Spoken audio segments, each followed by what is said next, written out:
So, welcome. Welcome to today's webinar, Risky and Resilient, Building an Academic Career. This is the first webinar for doctoral students organized by Nordmedia Network. So I'm very happy to have you here. My name is Maarit Jaakkola, and I'm the co-director of Nordicom, that is a center for Nordic media research at the University of Gothenburg in Sweden. Nordicom runs Nordmedia Network, which is a digital platform and community for Nordic media research. And this year we have a special focus on doctoral students. We think that PhD students in the Nordic countries should connect to each other, and there is a huge potential when we just communicate together and come together. So in this concise afternoon webinar, which is going to take only 45 minutes actually, we have two questions on the agenda. First, what are the competencies of doctors? And as we are talking about media studies and media research, we are now mainly focusing on social sciences and the humanities. Second, how can these competencies become valuable and beneficial beyond the academy? Our intention is not to encourage you to leave the academy, but to point out that the very idea of a career transition may be helpful to find out your core competencies in a broader context. Of course, you might be considering to leave academy, and that's fine as well. However, today's academy is and should not be isolated from society either. So it's good to bring these elements together. And our main speaker today will be Christopher L. Caterine, a career coach and the author of the recently published book, Leaving Academia, a Practical Guide, published by Princeton University Press. We will also have invited comments on Chris' talk, one from Finland and another from Denmark, to put these discussions into the Nordic context. If you have any questions, you can leave them in a written form to the chat box during the session, and at the end we will pick up them for discussion. But now we will start with Chris. You are very, very, very welcome, and the screen is yours. Thank you so much, Maarit, and thank you for having me. So exciting to be able to speak to all of you today, and especially to play the time zone, since it's morning for me, and it sounds like a good afternoon, and hopefully a chance for you all to ease into the weekend with this. Let me just get my screen sharing. Hopefully you all can see my screen. Maarit, can you just give me a thumbs up when we're good? Sorry, I lost your video. Just come off mute. It's okay. Okay, very good. Just want to make sure we're live. Okay. I think it was the third informational interview that I'd done with somebody outside of academia. And I met this woman at a local bar, the one pictured here, and I'm pretty sure that I looked awkward and overdressed when I walked in wearing a suit jacket that didn't fit and a leather-bound portfolio with a legal pad inside that I've had since I was about 16 years old, and that went out of style at about the same time. My conversation, though, with this woman went quite well. She actually had a master's degree in one of the sciences. She had found her way into working in the local public school system as an operations manager. And we had a really good conversation to find out what she was doing so I could learn what she was doing, and to find out if it might be a good fit for me or if I could find something on a parallel track. After patiently fielding my questions for about 45 minutes, though, she finally turned to me and didn't want to be rude and asked me why I was changing careers after I'd spent nearly a decade in higher education. And my answer went something like this. Well, my contract at the university I work at is terminal, which means that at the end of next year, they're going to fire me no matter how good or bad I am at my job. The job market for academics right now in the US is not very good. There were 50 tenure track jobs for people in my specialty last year, and there were only about 20 this year. I just don't know that there's going to be a spot for me. And my wife is also an academic, and we don't want to live apart. And we did that in grad school, and it wasn't fun. And I know I'm really smart, I just, and I know I can bring that intelligence someplace else. I just don't know where it is. So I'm talking to people like you to figure out what I can do. So this was my response to an honest response to what I thought was an honest question.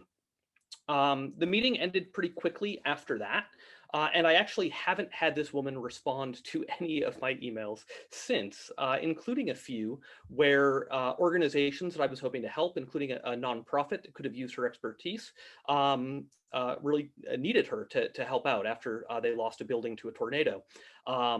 She could have helped us figure out next steps, but she didn't reply to my email because something went wrong, and I had made apparently a bad impression. Now, this story that I just told really points to what I think is a major issue for so many academics as they begin to venture outside of the academy, which is that, especially in the US, academics don't always know how to talk to people who aren't academics. And at this point in my career, I had spent 10 years in Greco-Roman classics, mostly speaking to people who did exactly the same thing. When I went home for holidays and family dinners, they were usually awkward because I couldn't explain what I was studying terribly well, and I certainly couldn't explain why it mattered or what I wanted to do with it beyond saying I want to be a professor. And as we just discussed, one of my early meetings with somebody I didn't know didn't go much better. And what I came to realize in time is that the issue was not just one of a personality mismatch, but it was really one of translation. This woman had asked a question in the context of me looking for new work, and I gave her essentially an assessment of all of the emotional difficulties and psychological difficulties and professional difficulties that I was experiencing, when what she wanted to hear was what I could bring to an organization like hers, what my skills were, and how she might be able to help me. And as I found, this issue of mistranslation is one of the most common things that academics have to overcome when they begin venturing into other areas. And the single most powerful tool that all of us have to overcome that hurdle of mistranslation is what's known as the informational interview. These are essentially casual meetings that help you explore new careers, practice talking to non-academics, and prepare for actual job interviews inside or outside the academy when that time comes. Now, informational interviews drive the career change strategy that I advise in my book. And before diving into informational interviews as a tool for learning how to translate, I just want to contextualize that advice and let you know where it sits within the larger whole of my book. So the book provides a roadmap or a framework to help you figure out what you want to do if you decide to leave the academy. And in 6 chapters, I tell you how to structure your efforts. And I try to balance 2 things in doing this. The first one is acknowledging the psychological challenges of leaving the academy, because for so many of us, what we do, what we study is inherent to who we are. And there's often an identity crisis that comes along with choosing to pursue a new career. The other half of this, the practical part, is just guidance for what you need to do at each step in the process, so that if you feel stuck or don't know where to go, you can keep putting one foot in front of the other. So my first chapter is Dread, which deals with this existential crisis that so many people face. And for me, it wasn't just that I didn't know what I would do if I wasn't an academic, although I didn't know what I would do, but it's that I didn't know who I would be. I'd spent 10 years, actually longer. I've been reading Latin since I was 11 years old. So for me, Latin and Greco-Roman antiquity was part of who I was. And I didn't know who I would be if I stopped being an academic. This picture here is me on Christmas morning in 2015. This is not the face of a man who was doing terribly well. I was trying to grow a goatee, which I can't do terribly well even now. And I was wearing matching hoodie footy pajamas with myself, my wife, and our cat, who was not too thrilled to be put into this outfit and got out of it pretty quickly after this picture was taken.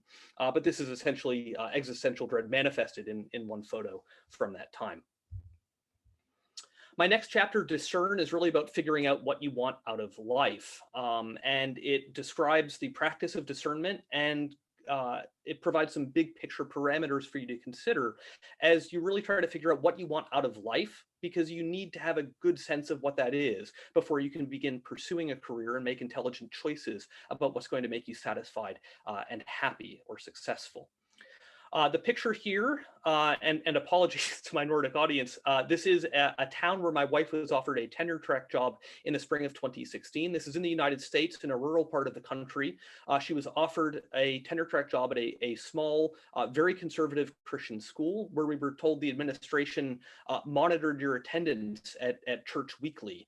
As we visited this place and looked out over the bleak landscape, we asked ourselves, was this where we wanted to spend our entire lives, potentially to raise children and to have our families visiting? And coming from New Orleans, where we were quite happy, which is a brighter, warmer, more vibrant place, the answer for us at least was no. And so my wife turned down that job, and we committed to staying in New Orleans. And when we did, it meant that I had to look for a new career.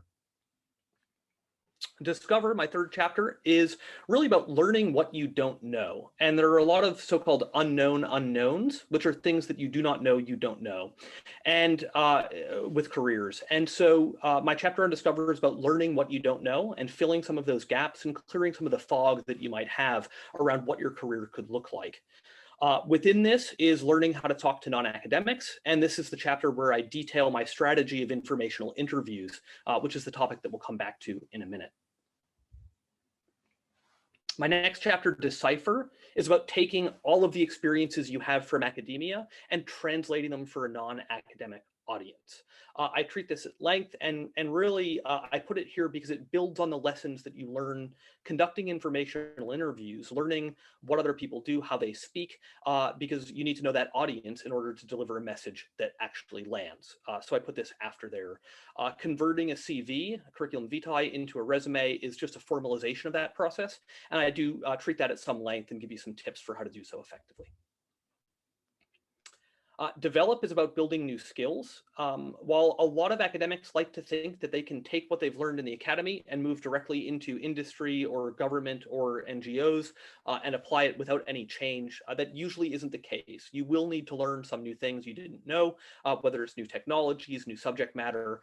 There's going to be something that's a gap between what you have now and what you don't. And this fifth chapter teaches you how to fill those gaps, how to learn new skills. And the short version is that you can do it through night classes in new areas, by volunteering to build skills, through part-time and contract work, or even through personal projects. I maintained a blog that allowed me to learn how to write for a non-academic audience, and was actually instrumental in helping me get an interview for my current job.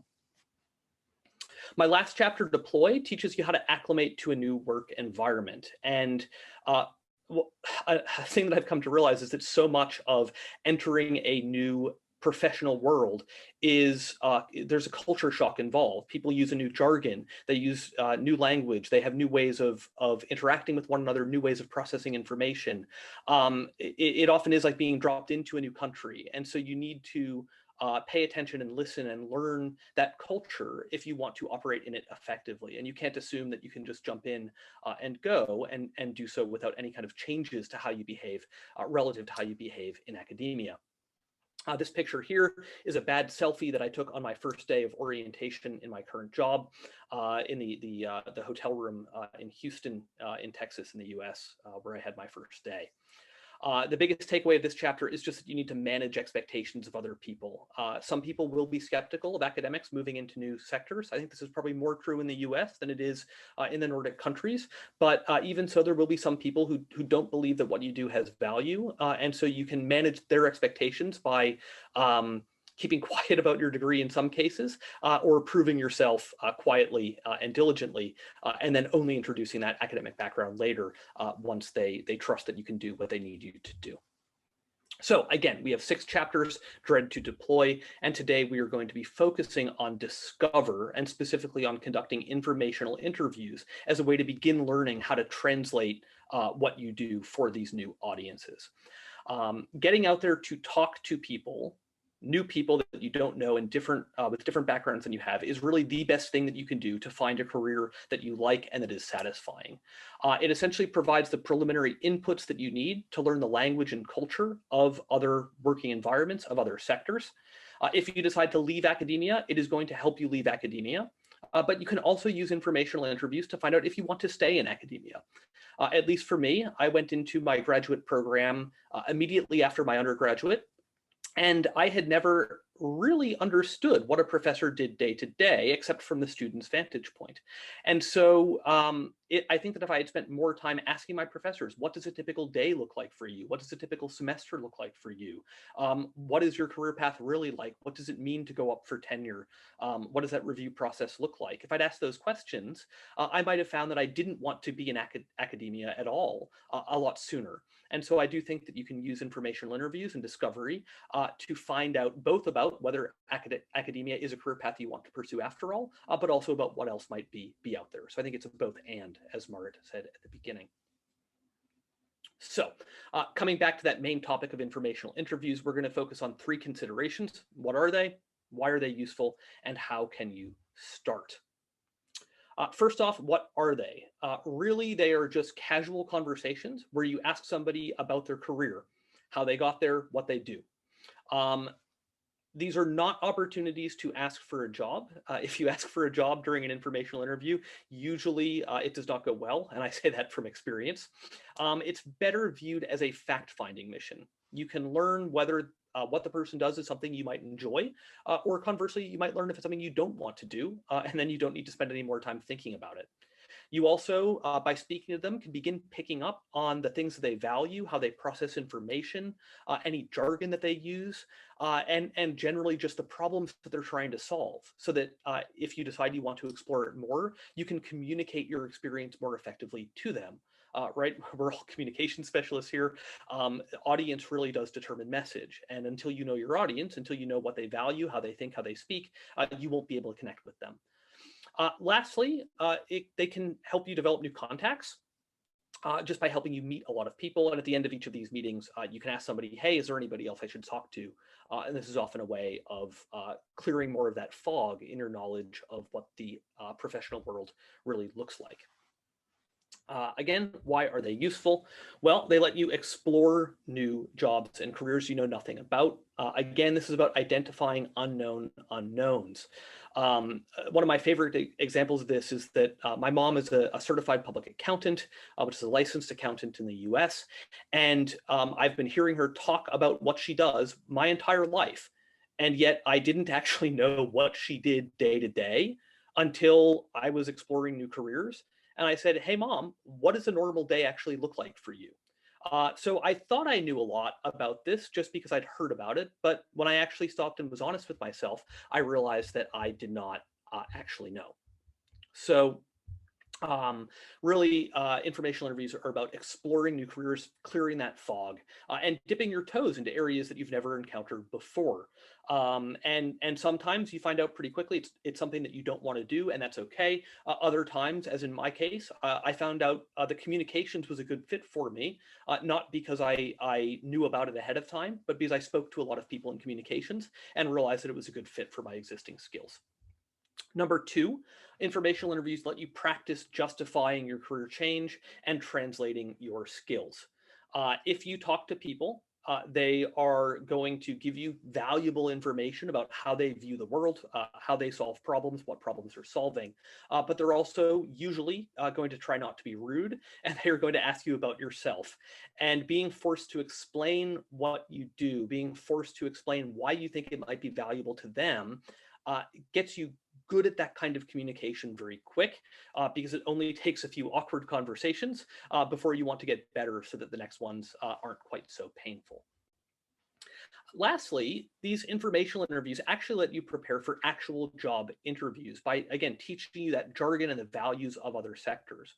When a job is really on the line, what the person on the other side of the phone or the table, hopefully soon, is really interested in is whether, in blunt neoliberal terms, whether the amount that they pay you in a salary and benefits is going to be less than the amount of money or value that you can deliver to the organization, either through bringing in new sales, through producing a product or through reducing the costs that they currently have.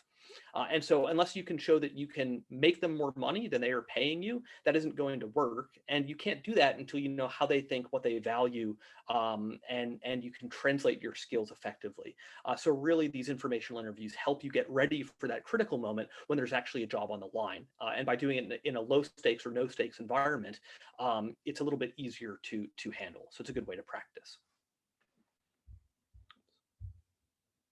Okay, so how can you start? This seems like a really simple question, but it's the topic for the rest of my time, because something that I found really consistently over the last 4 to 5 years of doing this myself and of advising other academics on how to leave the academy is that actually talking to people in other fields is one of the biggest hangups that people have. And I know people that I've been advising for 3 years in one case, who only in the last 6 months finally said, oh, I need to start talking to people. And I've been telling this person to do so for 3 years, but he just wasn't ready to go there yet. And it was a mental block, and he delayed and delayed and delayed, and has been extremely unhappy for the last 3 years, until all of a sudden I've noticed a change in his Twitter posts, that he's actually starting to get optimistic because he's talking to more people, he's realizing what he can do. And so I realized there's often this mental barrier. And so I just want to talk expressly about how you can begin. So starting is actually very, very easy, even if it seems complex. All you need to do to begin is find people who are doing work that you think you want to learn more about, people who interest you. You can find them through company websites, government websites, nonprofit or NGO websites. You can find them on LinkedIn, which is an amazing tool to find pretty much anybody who's in a professional setting. But you could also go to friends or family, as I mentioned. And again, if you've had an old roommate, maybe from college or you know, from your younger days, they might have gone to work, but you might never have really asked what they do day to day, what their career path is like, what skills they use day to day. Finding people who interest you and just seeking an opportunity to learn more. You just need to find anybody. And again, the more people you do, the quicker you will narrow down what interests you. So just finding people and creating a list of people you'd like to speak with. Next, you need to ask them for a meeting. You need to do this briefly. Many academics tend to be long-winded. I was guilty of taking 30 minutes to write an email asking my dissertation advisor for a 15-minute meeting. This is not a good use of time for anybody. In another case, I wrote a 2-page email asking somebody for an informational interview. Really, that's disrespectful because it's taking up more of their time than they've really volunteered at that point. Just a few sentences will do, 3 sentences to ask for a meeting. When you have the call, or again, hopefully the physical meeting sometime soon, you just need to show up and ask questions. If you're interested in what this person does, there must be something that interests you. Figure out what you want to ask. A few basic ones that I like to use are, you know, what's the 2-minute version of how you went from your degree to where you are today? What were the skills that you wish you had when you started your job? What does a typical day or project look like for you? And where do people tend to go after holding your position? What do they do next?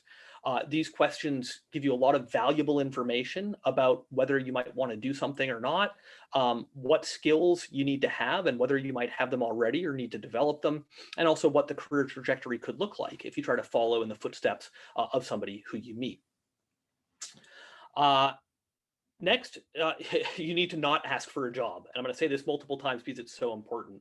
If you've asked for an informational interview, you've set an expectation that you are just there to do a fact-finding mission. If you ask for a job, even if they suggest they might be hiring, it just doesn't look very good. They know that you're looking for work by nature of the fact that you told them that you're changing careers and that you are exploring new ones. So don't do it. Hold off, be disciplined, and respect the reason that you had the call. That usually builds a lot of goodwill if you can do that, and it makes them more likely, interestingly enough, to help you in the future. What you should ask, though, at the end of the meeting is if they know anybody else that you should speak with, because that's going to help you get new contacts, learn about new positions, and clear that fog again. Next, wrap up and say thank you. Stick to time as much as you can. And if they seem to be losing interest, just wrap up gracefully. One time I had somebody checking their phone 8-10 minutes in. And so I simply said, all right, seems like you're busy, but you've given me some good ideas. Thank you so much. And I left. And that's okay. Not every meeting is going to be 30 minutes or 45. The respectful thing to do, if they don't seem interested or don't seem like they're giving you what you need, is just to be respectful, be graceful, and wrap up. Lastly, you should keep in touch with these people. I'd recommend every 6 to 8 weeks. Send a thank you note immediately after, but then 6 to 8 weeks later, follow up and say, you told me to do X, Y, and Z, and I did those things, and this is what it led to. I'm still looking to meet new people. Do you know anybody else I can speak with? And what's nice about keeping in touch is it reminds them that you're still looking for work. It reminds them of the conversation, and it creates an opportunity to build a genuine relationship. And on more than one occasion, there are people who I became reasonably close with, even friends with, just by having these meetings and following up a few times. Okay. Because being brief was a problem for me as an academic, this is probably less problematic for a communications group, but I have a sample here of what you need to say in an email, and it really is just 3 critical pieces of information. Who you are and why you're contacting, which is your name and that you're seeking a new career. How you found them, which is looking at a website or LinkedIn. And why you want the meeting, which is that you just want to learn more about how they got where they are. And then I wrote this pre-COVID, but if you're open for a meeting for coffee or for a Zoom chat, whatever it is, let me know and I'll set up a meeting. And that's all it needs to be. Anything more than that is disrespectful of their time because they haven't promised you anything yet. I generally found with notes like this that about 80% of people that I contacted said yes almost immediately, and the other 20% you forget about pretty quick. Okay. So the other really important thing about informational interviews is that they help you start networking. And I know that networking, especially among academics, can be a little bit of a dirty word because a lot of people think of this slimy transactional type of relationship building where you go out and you're meeting people just so that they can give you a job and you can get something that you want. And for a long time, I didn't network because I thought that's what it was. So I want to, now I've since come around, but I want to explain why, and I want to give you a healthier and I think more helpful definition of networking that explains why this tool is so popular in business and so good at helping people solve problems quickly, why it's efficient. So the basic definition is this: networking is an efficient way to connect person A, who needs a job, to person C, who has a job that they need filled. And the efficiency of networking lies in person B. Person B is a mutual contact, somebody who knows both of you and realizes that you might be able to help one another. And so when you're networking, you don't want to think that you're going out there to meet somebody who can offer you a job because it just isn't going to happen. I don't think I've heard of anybody who in a cold networking call was offered a job. But what does happen a lot is that if you meet somebody through networking or informational interviews, if you meet a person B, they know somebody who's offering a job that they can connect you to. And so really this is about exponentially increasing your reach by meeting lots of people just in an organic, natural way and letting them connect you to opportunities that they know about. And informational interviews, I like these, are really like a backdoor to networking. Yes, they help you explore new careers, practice speaking to non-academics, and prepare for job interviews. But again, they increase your access to lots of person Cs very, very quickly. Okay. The email on screen, short email, could not have come to me at a worse time. When this arrived in the, I think February or March of 2017, I was absolutely exhausted. My teaching contract was ending that June. My paycheck was ending. I had nothing lined up. At this time, I was conducting 2 informational interviews a week. I was working full-time as a visiting assistant professor, teaching Roman history and Latin.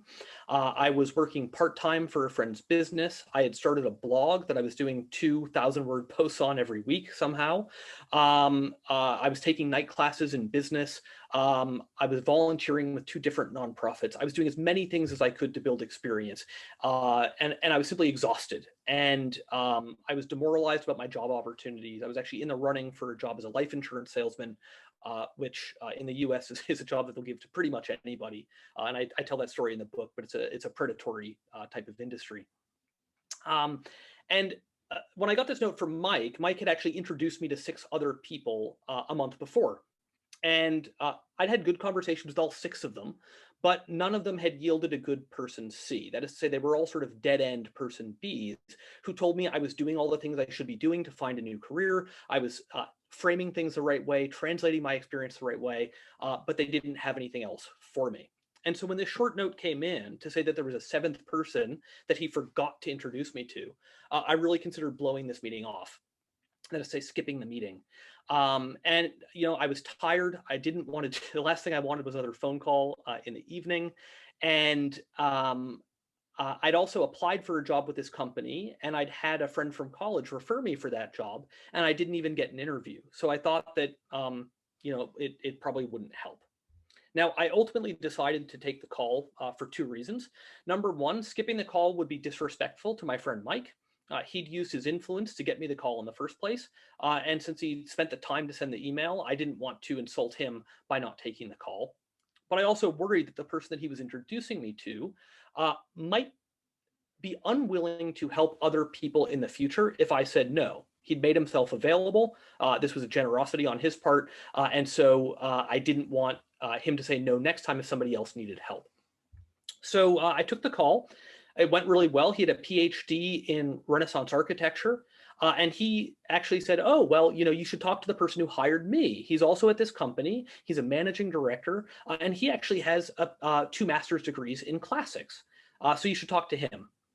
That call went really well. It turned out we actually had one of the same advisors, somebody he studied with in the UK, had moved to the university where I did my doctorate.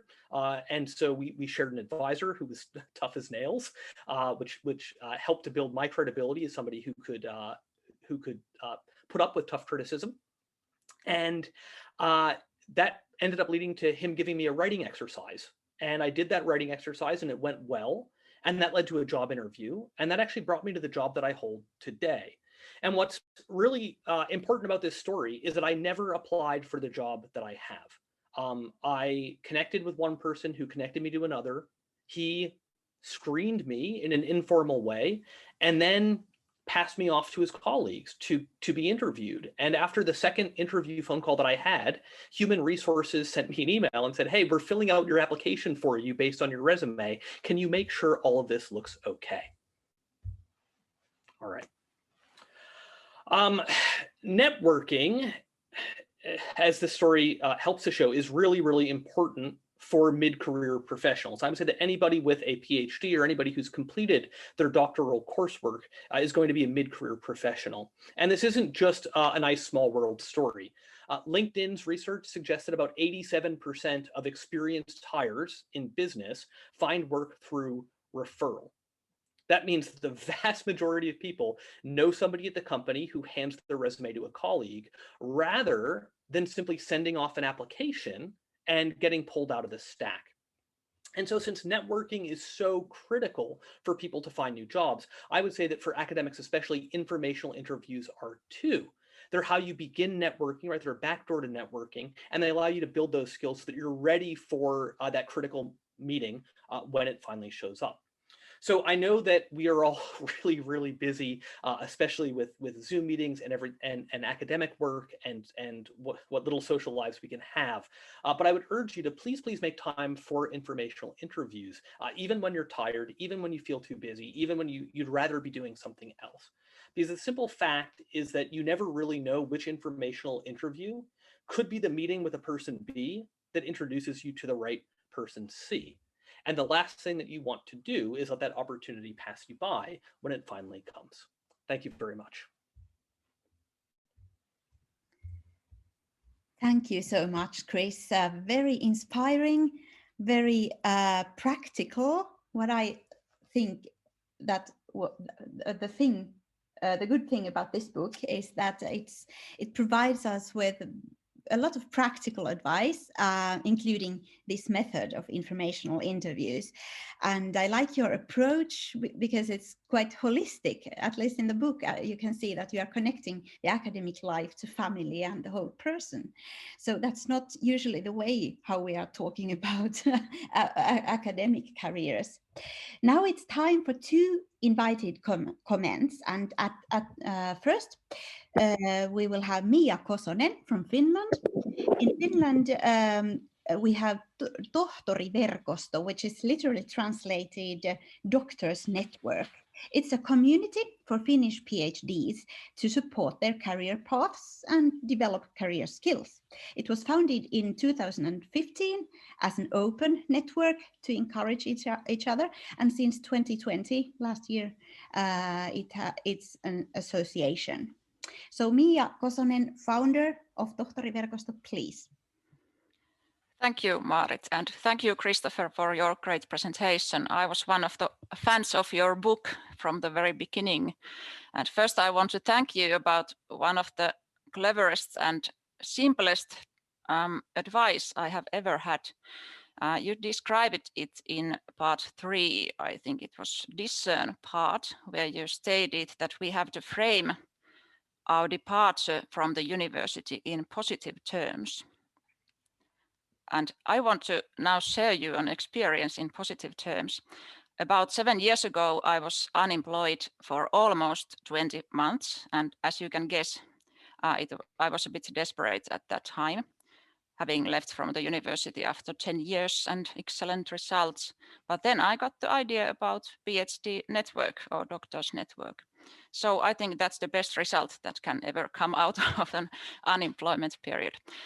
As Marit described, we have had an open network for 6 years and an association about 1 year. We have more than 100 paying members, and in LinkedIn group, more than 1,000 members.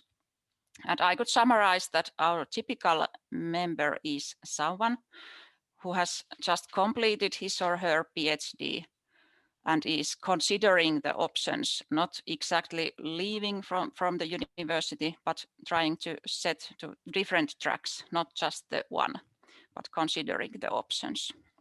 We are organizing different training and discussions around these teams, how to market your expertise, do pricing, of course, concrete tips like CVs, job interviews, succeeding in those. And actually also informational interviews.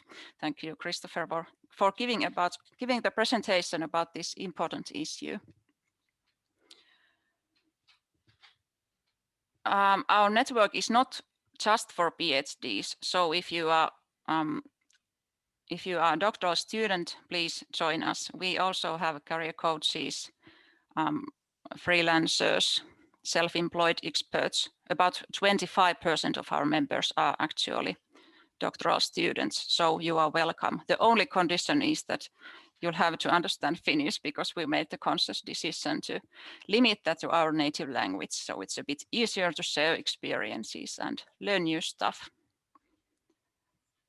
So I think this was the brief introduction, and Marit will share the short presentation material about our network in the webinar webpage as well. Thank you. Yes, thanks, Mia. It will be available on the webinar site afterwards.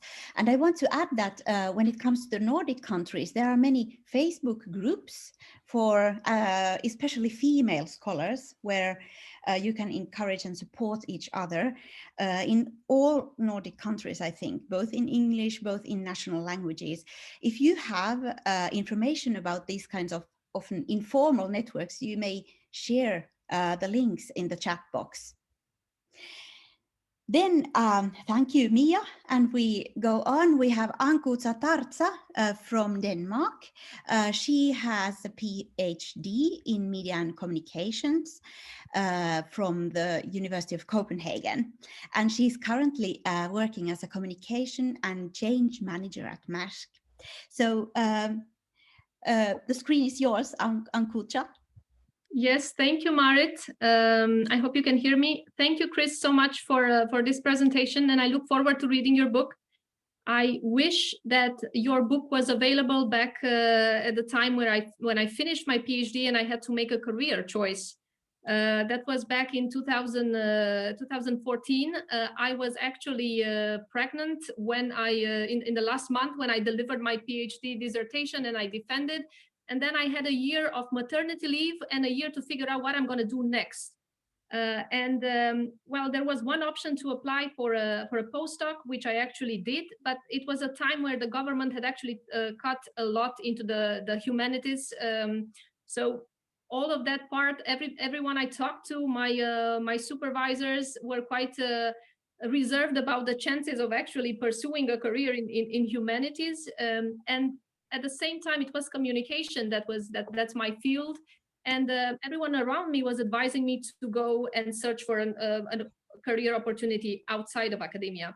So I actually applied to both, right? I didn't get many interviews that year. I was also on maternity leave. I think I went to 2 interviews. And then the third one was actually a reference. Someone said, there's this small IT security company that I know, and they're actually looking for someone to do some communication work. They're very small, nobody knows them. So maybe that's something for you. And that's actually the job that I decided for, because it turned out I went to 2 interviews. It went pretty well. They liked me, but they liked me actually because of my PhD. So I went for that job. And one question that I have for you, because what I struggled with for at least the first year of my position there was this imposter syndrome that I have actually had during my PhD time as well, because all of a sudden I was in a position in which I was expected to be the expert, right? I had a PhD, and I somehow was supposed to have all the answers to these questions of how we should, set up the communication strategy for an IT security company and what we should do here and there. Answers which I didn't have, and I also wasn't prepared to. I didn't have the right tools to actually to put that in place. So I'm wondering if that's something you've encountered or struggled with, and what would be maybe your advice for someone who is afraid to go at it or feels that they are not, capable enough in the new roles? One of the questions that I recommended people ask during informational interviews is what skills did you wish you had when you started a job? And one of the reasons why I suggest that is that it helps you to learn that most people who start a job can't do everything they need to do in that role. Everybody is always growing. Everybody is always learning. There's no such thing as a perfect candidate who can get plugged in and just go. At the same time, when you're in a position where people are looking to you as the expert, that is hard. And academia, especially my program, I found to be quite infantilizing. I had to call my professors, Mr. and Ms. So-and-so. They called me Chris, so we weren't even on a first name basis. And it was very, very hard. And for me, it's sort of a mix of doing what you can early on to just get a thin base layer knowledge of those things as quickly as you can. And I'm in a bigger company where we had a really good training and support network early on. So that was really nice for me, and global consulting is good for that. In a smaller business, probably means a lot of faking it in the moment and then searching Google, which is actually how most people tend to get through their days. I think that especially outside of how do I want to say this? Inside of the academy, the entire system is created to give you unlimited time to find a perfect answer and a complete answer to a question. And outside of the academy, there are always time pressures that limit how much you can do. And the trick is to find the best answer in the amount of time that you have. And that takes a very different shift in mentality to go from saying, okay, I need to know this 100%, to I can have a gut feeling based on a little bit of research that this is the right direction, and use that as a starting point, confirm that it's right with the people who are asking me, and then refine from there. And there's a concept that people in business use, which is called the 80-20 rule. And it says that basically 80% of the quality of something comes from 20% of the effort, and the remaining 20% of the quality takes 80% of the effort. And I think academics are used to giving 100% to everything. And you sort of need to dial that back a little bit and realize that perfection isn't necessary, and get comfortable with that, and realize that you can build a process that gets you closer to that higher level quality in the end, but that you can do a lot more if you're only getting that base level. Is that a helpful answer? That is a very helpful answer, and I've actually heard that rule a lot. And it's very hard to apply, but I'm getting there. I'm in a different position now. The company is much bigger. Not much has changed because now, as a change manager in a transformation program, I have to apply this rule a lot because everything happens very fast, and it's kind of the opposite of all the academia work that I've done. But I think it's overall the transition is successful. So, but still learning every day. And I do want to say that change management is such an awesome area for people with communications backgrounds to go into. Anytime a big organization does something new, they need people to help communicate what's going to be different, to train people up on new things, and to help people think about their jobs differently. And I know an awful lot of people who've done this, and I work hand in hand with change managers all the time in my current role. So so it's wonderful to hear that that's where you've ended up. Yes. Thank you very much. Thank you, Ankuta. There was one question that has not been answered. Anna Carolina Sousa has asked, do you have any experience, Chris, with people who decided to follow an intermediate path between academia and the market, perhaps making a bridge through research and development or something like that? You may have answered that already, but do you have something to add? I do actually. My wife is a really good example of somebody who's gone a middle path. So in the US, we have these types of positions that are sort of renewable. It's 3 or 5 year contracts, but renewable, but not tenure track. And the focus is on teaching rather than research. And my wife ended up in one of these positions and actually found out that she was less interested in the formal research that she'd been doing, but more interested in using the humanities for leadership development. And last year, she founded a nonprofit called Caterine that uses humanistic approaches to texts and to problems to help people think more critically about leadership, what kind of leaders they want or don't want, also how to be better leaders as well. And over time, she's been shifting her attention more and more to this kind of work, and her teaching has evolved with it. So that's a bigger part of what she does. She now has a short course for first year students on a pre-medical track where they take the admissions qualifications for medical school, most of which are actually about patient interactions and emotional intelligence. And they use that to explore different ways that they can grow in those areas during their medical training during college in a liberal arts program. So she's found an interesting way to do both. She's still inside the university, but also outside of it. And this has been a fruitful way for her to advance her career so far. Okay. So now I think our time is up, and thank you, Chris. We'll give you an applause. Turn on your mix. Thank you so much for having me. This was great. Thank you. Have a nice weekend. Thank you. Goodbye. Thank you. Bye.